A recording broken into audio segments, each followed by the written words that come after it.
শ্রীযুক্ত যদু মল্লিক বসিয়া আছেন, কাছে কেদারায় কতকগুলি বন্ধু বান্ধব বসিয়াছেন, তন্মধ্যে কতকগুলি মেম সাহেবও আছেন। যদু মল্লিকের দিকে সম্মুখ করিয়া ঠাকুর চেয়ারে বসিয়াছেন ও সহাস্যে কথা কহিতেছেন। ঠাকুরের সঙ্গী ভক্ত কেউ কেউ পাশের ঘরে, মাস্টার ও দু একটি ভক্ত ঠাকুরের কাছে বসিয়াছেন। শ্রী রামকৃষ্ণ সহাস্যে, আচ্ছা তুমি ভাঁড় রাখো কেন?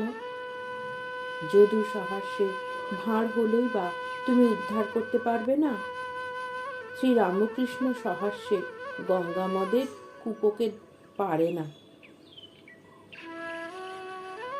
সত্য কথা ও শ্রী রামকৃষ্ণ। পুরুষের এক কথা। যদু ঠাকুরের কাছে অস্বীকার করিয়াছিলেন বাটিতে চণ্ডীর গান দিবেন। অনেকদিন হইল চণ্ডীর গান কিন্তু হয় নাই।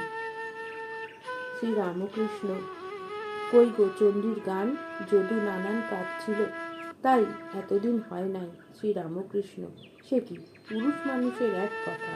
পুরুষ কি বাত, হাতে কি দাঁত? কেমন পুরুষের এক কথা, কি বলো? যদু সহাস্যে, তা বটে।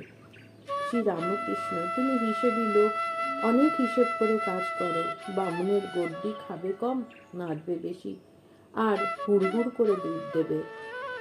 সকলের হাস্য। জয় ঠাকুর।